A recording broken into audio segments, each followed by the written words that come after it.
Hey, what's up? It's your girl Just Poetic, and I'm back again with another video. And in this video, I'm going to be reacting to J. Cole applying pressure. The off season, it says. I had like a little bit of connections to the industry, but I had just graduated college. I was broke, nigga. I was like struggling to pay my rent. I ain't had no job, and I was kind of being complacent because I had crazy music, and I was kind of chilling, like as if that was good enough to get me to where I needed to go. And I had a realization. One time, nigga, I'm in a party, I'm drunk and I'm high, so I had to leave the party and go to the backyard. So I'm back there paranoid, like, oh my God, like, nigga, I'm going through it. Nigga, life is on me, nigga, rent. All my college friends went and got jobs, nigga, I'm over here doing some rap shit. And these niggas. Don't it be some BS when, like, I don't know how many of y'all, like, went to college or if y'all still in college or whatever, but, I don't know why I feel like so much pressure on you when your college friends and stuff, they go off and they get jobs and stuff like that. It's always something else on the other side of things that you just don't see, you know. And maybe they like, dang, maybe they envious of you because you still on the job hunt and you could have your dream job, but at the same time it's like, dang, I gotta pay my rent and stuff like that. So both sides, I feel like, is you know, it's like a good and a bad. It's a good and a bad situation. But I love how J. Cole, like, he's coming in. He just so raw with it. Like, I'm listening to somebody I know. But yeah. Niggas walk in the backyard, come find me. They're like, yo, we want to holler at you right quick. Bro, it turned into an intervention. These niggas was like, hey, bro, what you doing? You say you want to do this music shit, but like all you doing is really just like hanging out, partying and shit. Mind you, one part of me is like, nigga, yo, I be with y'all niggas. Like, the fuck are you talking about? But when they was talking, bro, I swear to God, I sobered up quickly. It was almost like I was on a stage. Nigga, literally, after that, I thought about basketball. Why I ain't making it basketball? Nigga, I love to play. And at this point, I'm 21. That is why. See, I told you I'm not like a super J. Cole fan, but I like his music. I like the way he raps and stuff like that because he wanted to be a basketball player.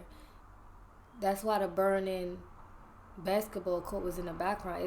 Was it burning? I wonder because he never got to play basketball professionally. I don't know, like the dream is burnt, but he's still here. Like, he's in the forefront, like, I'm still here.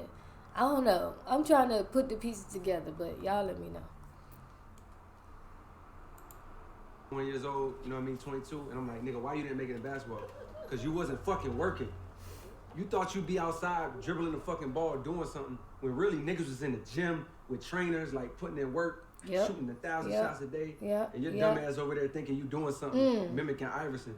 So it was like, yo, do you really want to look back 10, 20 years from now with this music shit and be like, the reason you didn't make it in music because you ain't put in the work? Oh, so my I was like, gosh. That was the way to, like, I put myself through drills.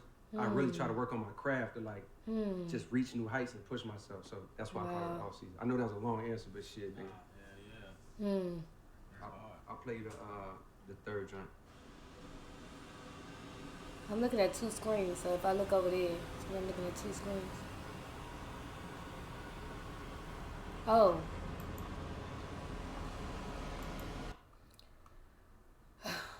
What? Y'all, I just feel so connected to what he just said. And I feel like a lot of us can relate to what he's talking about. Like, it's a difference between hard work and something that just look like it's hard work. Because in a couple of months to a year, you gonna see the difference between somebody just looking like they working hard and somebody who actually working hard. Somebody, like he said, who dribble the ball a little bit outside in the neighborhood versus somebody who take 1,000 shots day and night in the gym, like non-stop. Like, it's a big difference. And I think that the big difference is a lot of us who be in these low income neighborhoods and stuff don't have people that's gonna be like he said, people that took him to the side and was like, man, what you doing? You're not doing nothing. All you doing is going to parties and stuff like that. But them some real friends, because it seemed like changed his whole mindset and changed his whole life. And basically, brought him to where he is today. But a lot of these people, I remember I told this one girl, because I used to drive Uber, I told this one girl, she was telling me how she was really into fitness and stuff like that.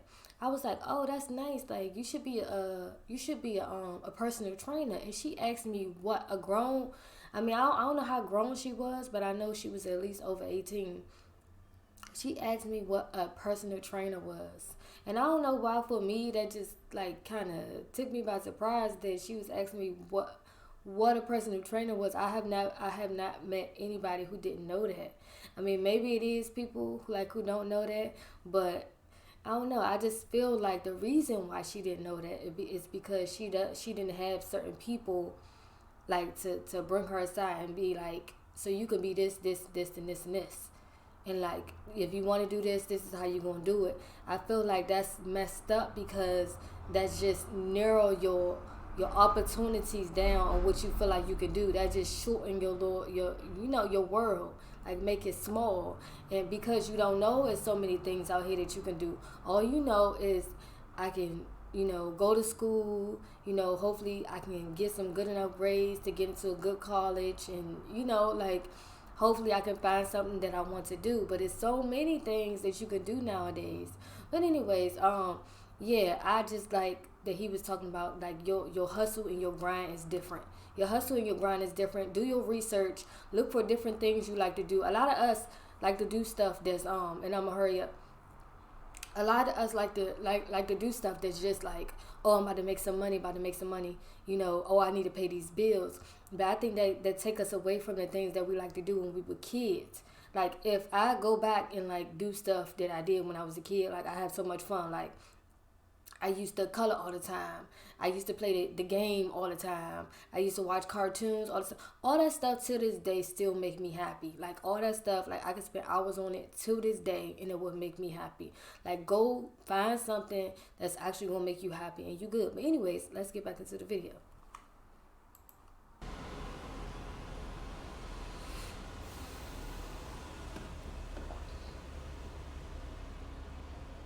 This past 5 years has been a fight against comfort.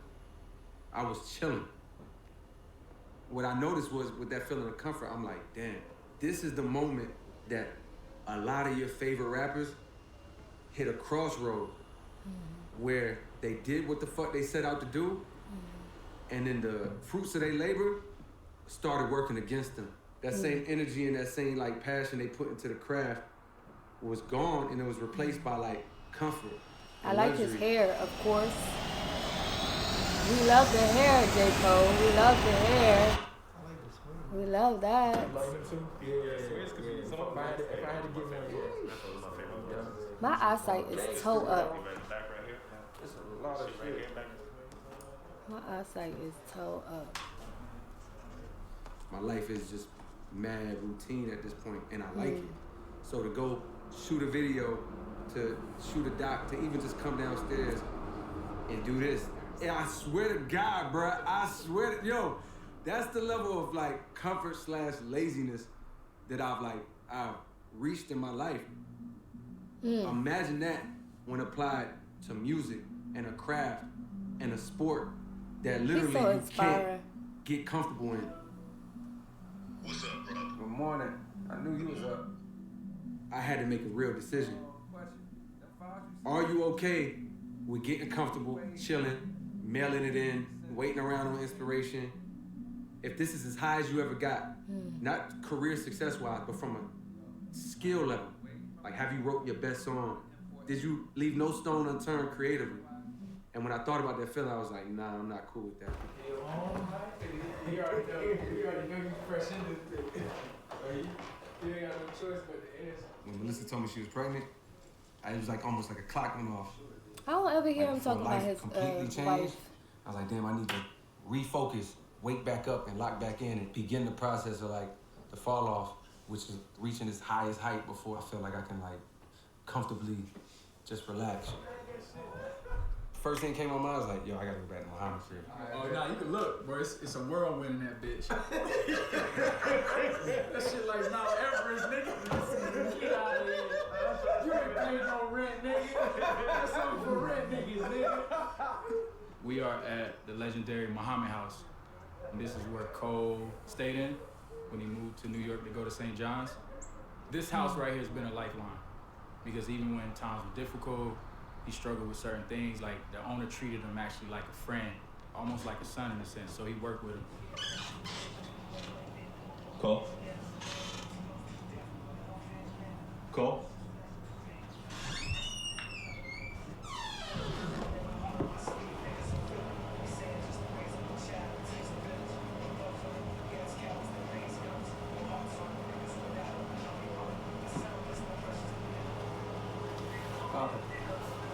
Scared the shit out of me. This is 2016. Forest Hill Drive had been out. I'm at the peak. And I'm like, It's hard for me to see on this screen, so I coming gotta back look here. over here. this might be my last moment of moving how I used to move. Waking up every day dolo, just being able to write, focus on music. I came up here for like 2 months. Every morning I woke up, I had to write a verse before I can go to the city and go to the studio. And after the studio, I got to drive all the way back to Queens, wake up here, write again, record again, and then go. Oh, this is so inspiring.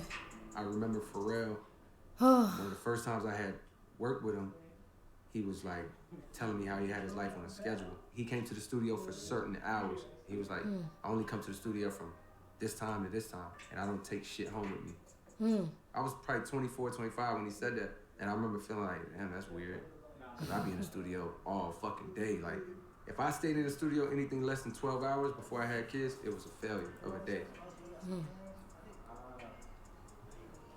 About 2 years into being a father, I remember like, oh, you need a schedule where your family knows that this is your time in the studio, and this is the time when I'm at home on family mode.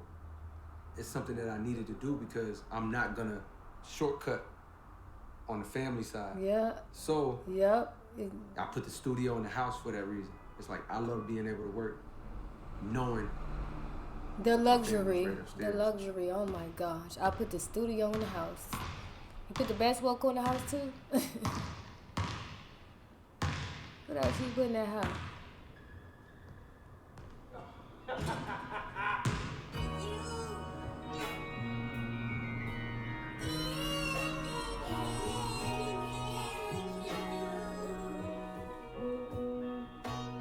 when you don't write for a while, you wait around for the inspiration. That's the thing that I had to cut out, because you can wait forever Yep, that's and nothing true. will ever come. That's true. And then when you come back, one of the main things I noticed in the process is like the trust you have in the things that you say or the things that want to be said. You made me want to start Like the writing ideas poetry that come to your again. mind and want to come out and they want to be written down, you second guess them because you haven't been in the momentum of trusting and seeing results. Yep. So that first line that comes, you're like, oh, no, that's trash. No, I said some shit like that before. No, that's corny. I don't know. Instead of just being like, yo, it's the first line. Write the shit down and trust that it'll lead you to the second line and to the third. You know what I mean? So, like, I had to just start showing up.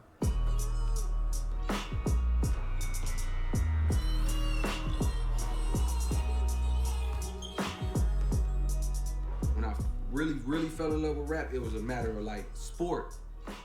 I started realizing the parallel between the rapping for me and basketball. I gotta operate at a high skill level, and the only way you're gonna operate at a high skill level is putting in the hours, you know what I mean, the practice. So it's like, coming down to the off season, it was the same mentality. It's like, damn, this is the time to get better. So I have to continuously come up with ways to reignite. Write one verse, do a drill, make a beat. I didn't know how long it would take, but I knew it would take time. And it literally took years of practice, writing, trying, shooting, sharpening the pen to like get it to a level that I feel like it's been like in the past couple of years, like it's there. Okay, so, he about to get into the applying pressure chapter, but what I was gonna say, it's funny how much hard work that has to be put into something, like for it to really like become a dream come true. I done talk to people about like people say like, oh, I want to accomplish this dream. I'm like, okay, so what are you going to do to accomplish your dream? Like, not saying like I'm an expert or anything. I just be curious. Like, what? So what's your plan? And they're like, oh, well, I'm just going to work on my image. And I'm like, I feel like image is the last step. And then if you talented enough, and if you dedicated enough, if your personality is like 1000% like good vibes, and if people like you enough, your image, it don't even matter how you look for real. Like, it's people out here that done sold so many records. Like, look at when Jay-Z came into the picture, to the rap game or whatever. People wasn't thinking of him like the ideal man. When he got with Beyonce, they was like, ugh, Beyonce chose him, she chose him or whatever.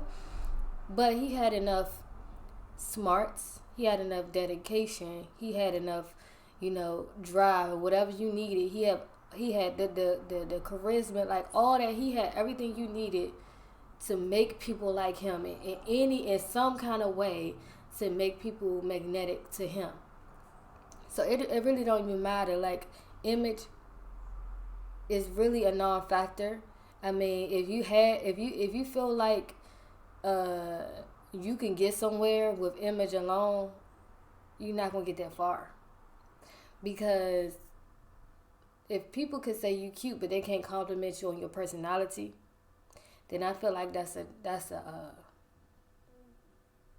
not even like. I mean, I'm just saying, like, if people been watching you for like months and months, and they could say, oh, she a cute girl and she react to videos, but they can't say, oh, she got a good personality. If they can't say that first, I feel like I would rather somebody say my personality is fire, rather than somebody saying that my exterior looks a certain kind of way, So I was just trying to tell them, like, you know what? Your personality is going to get you far.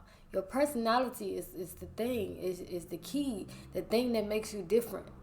The thing that's going to set you apart from all these other people that so-called look good or whatever. It's going to set you apart.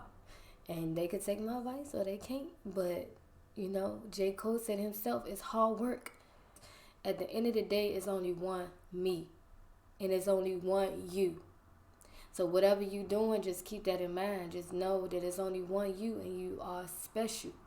You are special. Just think of the fact that you are a living, breathing person with dreams and stuff. And it's not for no reason. You don't have those goals and dreams for no reason. So just know that you're special. You're special.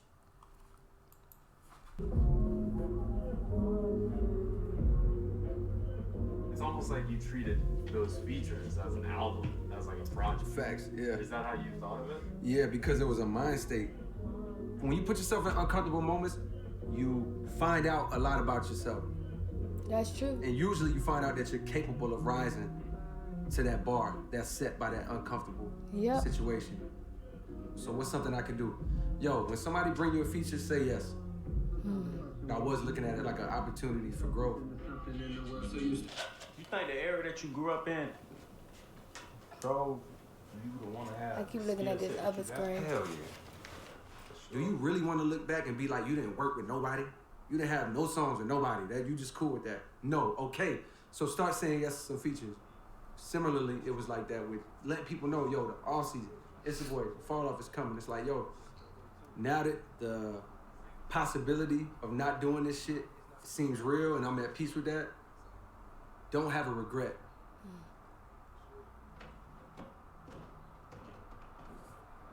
And those itch. There's songs on here in this whole fall off era that I've been sitting on for years. Just tweaking, making better. Even like a Middle Child, that was for the fall off. But then I'm like, do you really want to wait to drop this fucking song? So I'm like, yo, fuck it. We just put out Middle Child like as a single. Good, because I like and Middle Child. That shit went crazy. I like Middle Child. I love Middle Child. That's one of my favorite Normally songs. I would just hoard that shit. And similarly, yes, I've been hoarding songs because I'm like, no, I made this for the fall off. This is too special. Now over the years, they've gotten better. maybe some of them like fall into the wayside, you know what I mean? And like they won't make it. I still got more work to do, especially on the Fall Out specifically. I got a few more songs I need to write. I got more tinkering I need to do. But the vision, I finally got this shit sculpted and I can see this shit. Like, for a long time, I just knew what I wanted to do, but I just couldn't see it. I was just like, this is the most ambitious shit I've ever done. It's a patience and a trust. It's a tightrope to walk, but I'm walking that shit.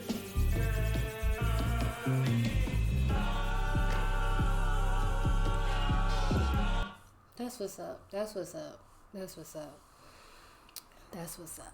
But I feel like, you know, this is I'm coming. I'm coming for everything freaking documentary. I'm just letting y'all know that I'm coming. I'm coming. But I'm ready. I'm ready. I'm ready. I'm ready to see what he got going on, what he been working on. And honestly, Middle Child is one of my favorite songs. Middle Child, I play Middle Child so much that I gotta not listen to Middle Child for a while so I can play it again. Cause I play it so much that I'm like, okay, now I gotta listen to something else now. But yeah, like I put J Cole up there with my Lauryn Hills, with my freaking Talib Kweli's, with my freaking you know, all them good. I feel like, I don't know why I feel like I'm listening to like an old school rapper when I hear J Cole talk. I feel like I'm listening to somebody old school, but it's refreshing to hear him talk about like his wife and his child and stuff. I really don't hear him. I don't. I told y'all I don't look into J Cole like that, but. That's because I just be busy and I got a lot of stuff going on. I got kids and stuff, y'all already know. But yeah, so best believe them reaction videos are coming. So make sure if you have not subscribed to your girl, make sure you subscribe. If you have not liked this video and you like this video, make sure you click that like button down below.